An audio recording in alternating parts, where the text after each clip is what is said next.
Please welcome, ladies and gentlemen, Amy Yasbeck.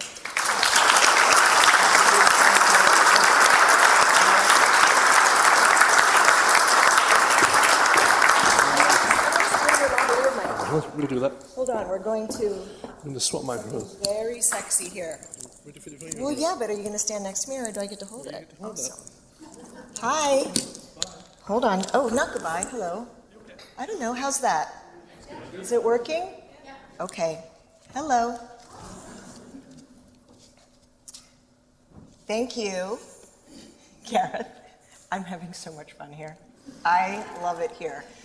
Catherine will tell you a story, maybe.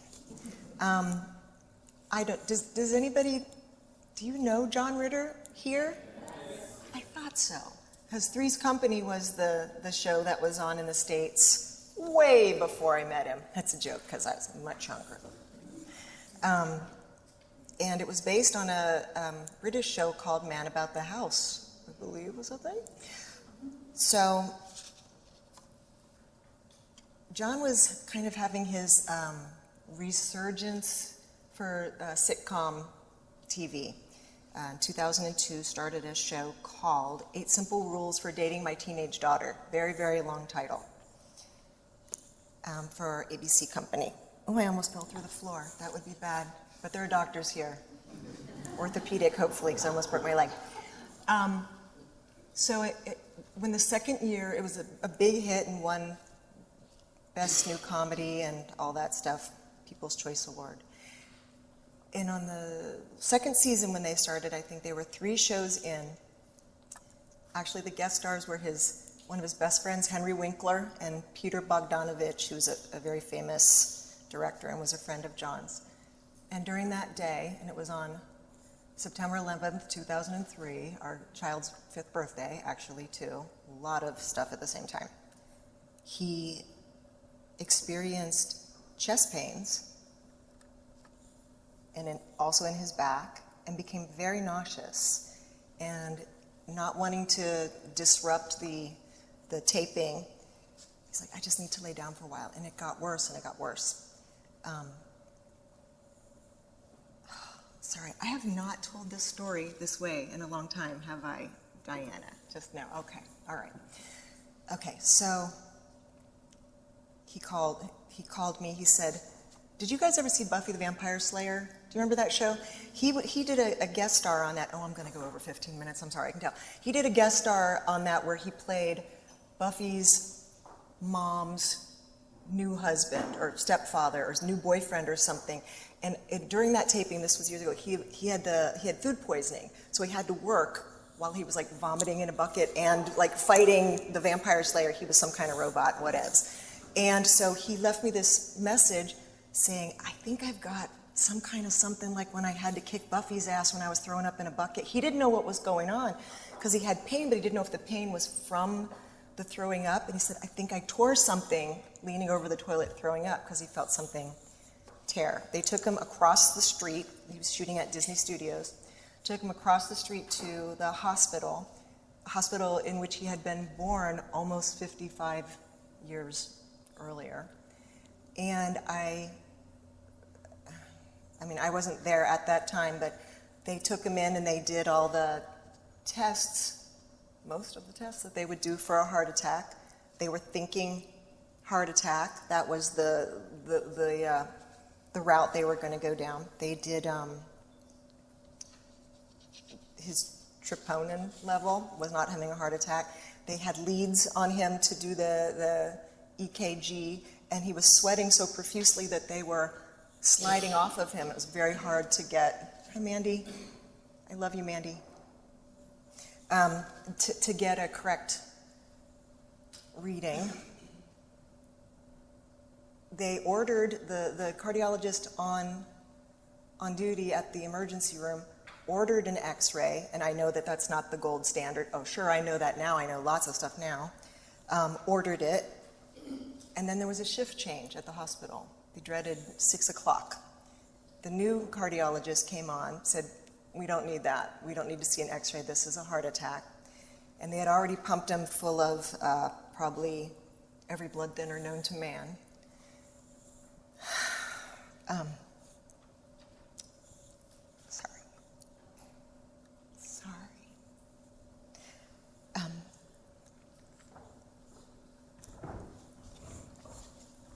Thank you.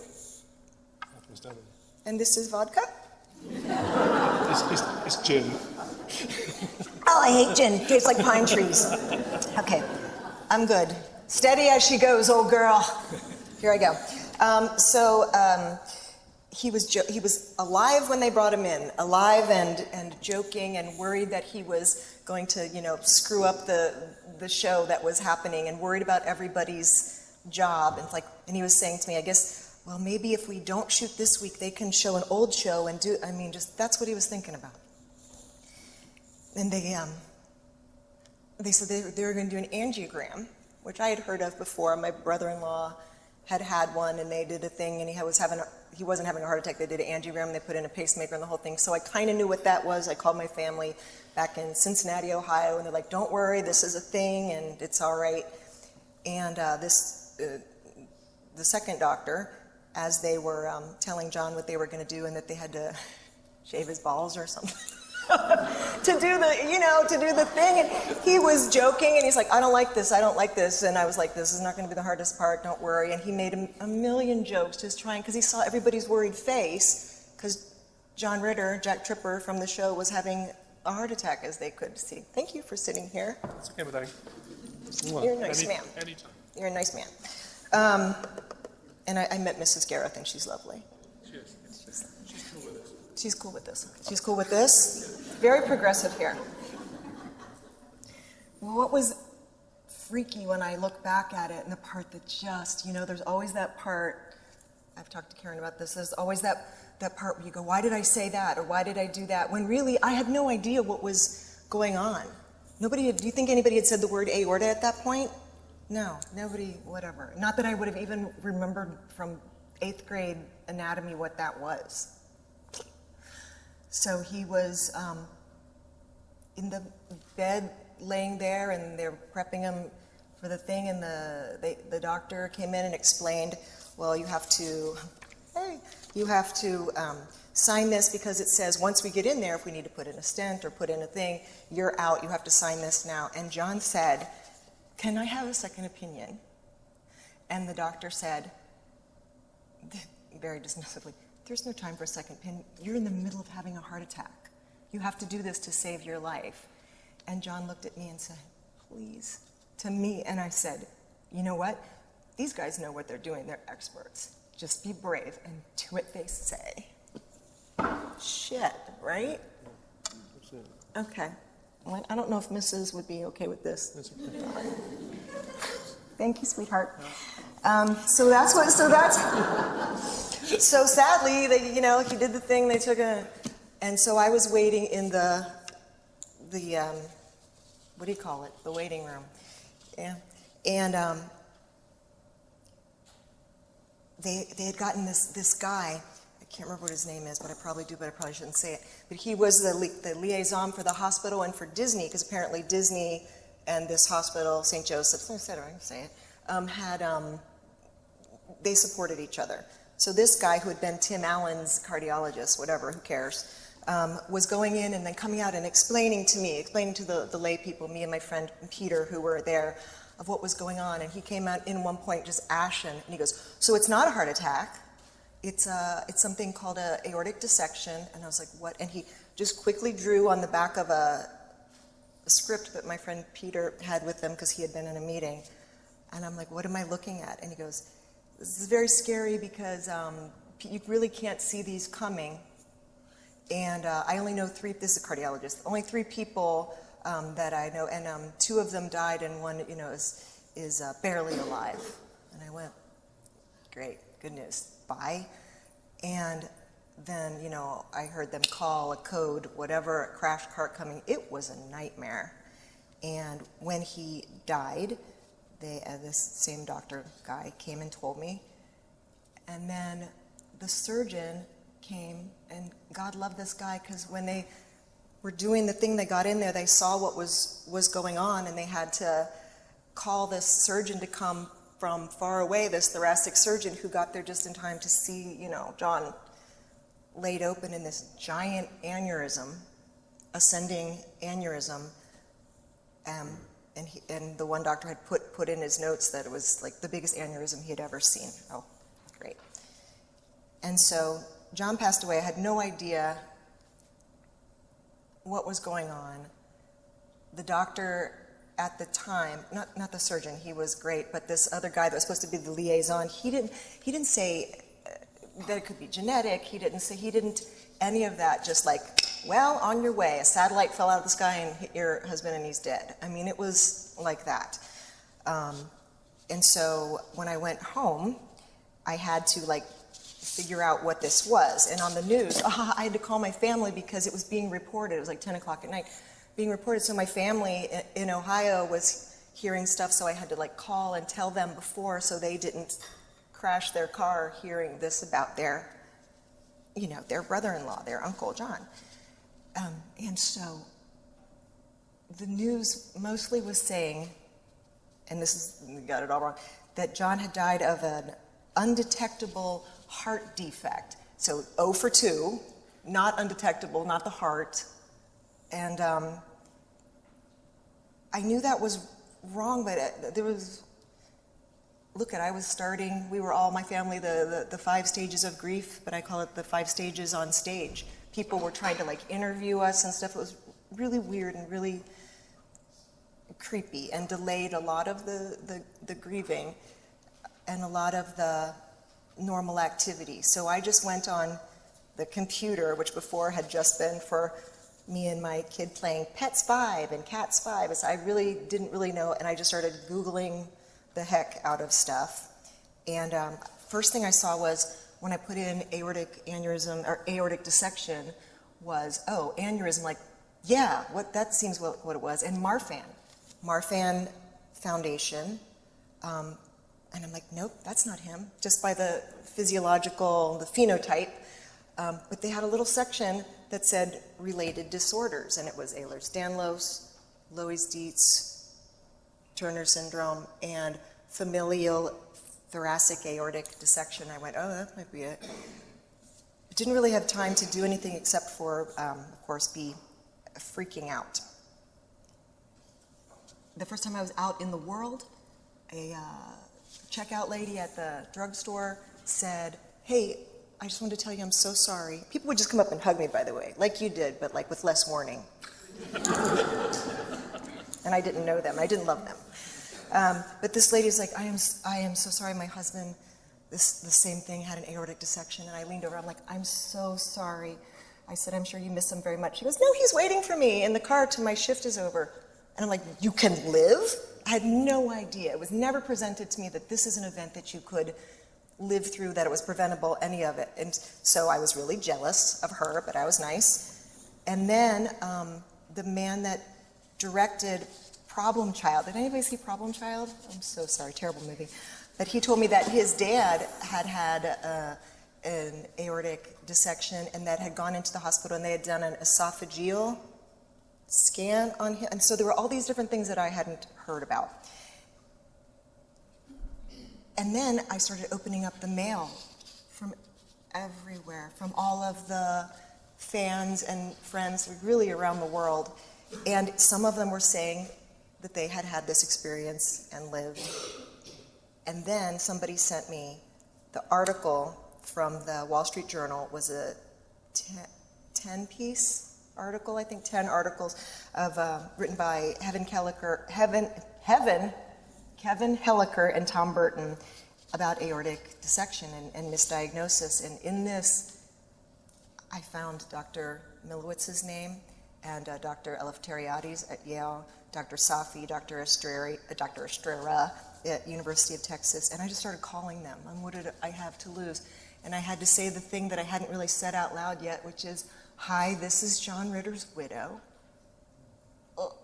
And they're like, we're so glad you called. We've been waiting for you to call, because they can't call me and just go, what's up? You want to talk about this? So I, most importantly, spoke to Dr. Milowitz, who was researching this from the genetic end, the genetic beginning, I should say. And she advised me wisely to make sure that all of John's first-degree relatives were imaged, but also we spit or get off the pot. Is that an expression here? Do people say shit or get off the pot? Oh, okay. We do now. But we do now? Well, I was saying spit or get off the pot to my family. Spit in the thing, send the DNA to Diana. A little bit after that, in 2007, John's brother Tom, his scan had been fine, and Diana was still working it's still cooking. Our DNA is still cooking. He has cerebral palsy, and he had a TIA. And at the time, they said, well, we're just going to push this. And I said, wait, don't push anything through him. I called Diana, and Diana said, you might want to get him, because it wasn't time for him to get checked again. It was like every year. And you might want to get an echo. Got an echo, and they saw something. They saw, right in the same place as John's, an aneurysm. And they were, again, no names. But the cardiologist at the time, who I didn't know, was saying, I don't know, it doesn't really look big enough to operate or do anything. It's like his brother had just died a few years before that at a younger age. I mean, it was ridiculous. So Diana, I think, wrestled him into a headlock or something. I don't know how that happened, but finally Tommy went to, Uncle Tom Ritter, went to Stanford University, and Dr. Craig Miller replaced his aortic arch, and he is fine today. He's sassy, but he's fine. I started doing the Google alerts because I was thinking, if people started saying to me that when they went to their doctor, they were it was being explained to them why they have to take care of their aneurysm and they have to know this and this, because that's what John Ritter died from. And so even though it wasn't exactly a family history they had, everybody loved John. He was very approachable. It wasn't like a movie star. People would just come up and he was like a brother to them. So they would Google John Ritter dissection, John Ritter aorta, and I wanted something there that when they did that, it wasn't just like pictures of him with Suzanne Summers, but it was the real deal. It was like talking about it. So I started the John Ritter Foundation for Aortic Health for awareness, mostly. And we've been raising money also for the John Ritter Research Program in Aortic and Vascular Diseases. It's a long title. It used to be shorter. You going to tell them why it's longer? Okay, she'll tell you. And we raise money. Okay, get this. There's a thing called the Adler Paddler. Am I right? Steve Adler was a stand-up paddle guy, like the guy. And he died of an aortic dissection. And his family had a history but had never addressed it, and we did all that. So there's actually an event called the Adler Paddler, where everybody paddles, and that's I'm just saying, photo op. And the New York Marathon, we have Team Ritter that runs in the New York Marathon and raises money for awareness, and that goes to research. And that's where I met Catherine's husband, Keith, who was running in honor of his father-in-law. And I'm like, tell me this story. And this story, I'm not gonna, spoiler alert, we have things in common, Catherine and I, where a loved one was lost and then a loved one was saved, just with our journey of information and awareness. And that has spurred both of us on to be able to give that gift of information. I mean, it's power, but it's also a precious, precious gift to know your family history and what your risk is, because it can obviously save your life. And he finished the marathon. How was his time? A slow one. That's all right. We have gin for him. When I met, we started talking. She was telling us about the Think Aorta campaign. And so we have a working group in the U.S. with Aortic Hope helping us, Karen Anderson, who is fantastic. And you, the whole time you were talking, Mandy, I was saying, I love her. I love her. That's your sister from another mister. You've heard brother from another mother? Yeah, this has to happen. This is not yes. Because she leads a nonprofit that is a patient support and awareness group, and they talk each other through their surgeries and their ups and downs, and it's on Facebook, and it's amazing. We are so far behind on our Think Aorta ish, because we have like all the ideas, and we're so gung-ho, but we both realize we are so humbled by what you all have done. And I really want to blame it on American medicine and privatized and stuff, but it's that, but it's also, we don't want to reinvent the wheel. We want to do what you did, make the language more American, whatever that means. Worse, I guess is what that means. Yeehaw! Watch out for your aorta, or something like that. Boo, boo, boo. But also, there's so much a deep well of information and buy-in from all of these people that's really going to make a giant difference. So we'll keep you updated on our stuff, but we will definitely, you are our guide star to lead the way. I wanted to say that in 2010, a multidisciplinary, Diana, I always say it wrong, multidisciplinary committee created and then published the AHA-ACC treatment guidelines for aortic aneurysm and dissection, which was huge, such a big deal to have like a consensus and standard of care, because it was kind of, I don't know. Well, I do know, because there was a trial. There was misadventure, and there was a trial. And during that trial, the insurance agencies and our team had 15 books open on both of they're like, well, it says here that this and this, and if he wouldn't have lived anyway. And it was, well, here's a person that lived, and it was all over the board. It's like, let's get this together. Let's focus on what this is. It's not as rare as you freaking think. Boy, have we learned that, right?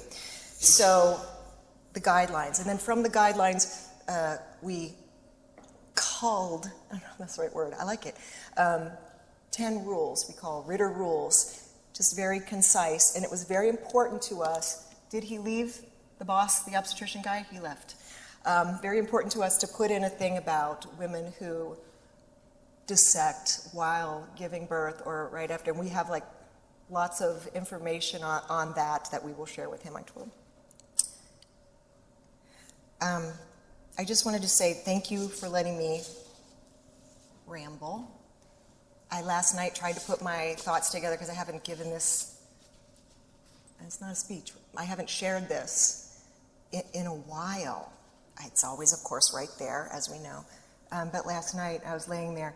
What's our place we're staying? Not you and me, sorry, Mrs. and I rolled over and I said, you know, Gareth, no, just kidding. I'm just kidding. There she is, shout out. What's it called? College Court. College Court. And I was laying there, it was like so, and I thought, I'm just gonna go over in my head, and I was like, oh, I can't do this. I can't talk about it. I should have just made a video. And then when I woke up this morning, I thought, I'm just gonna wing it. So how was that? I winged it. But thank you so much. I guess that's it. Also, oh, you want your thing? Also, I love it here. I love it here in sunny Leicester, and I just may dig in my heels and stay forever, because if it's good enough for Richard III, there I did it.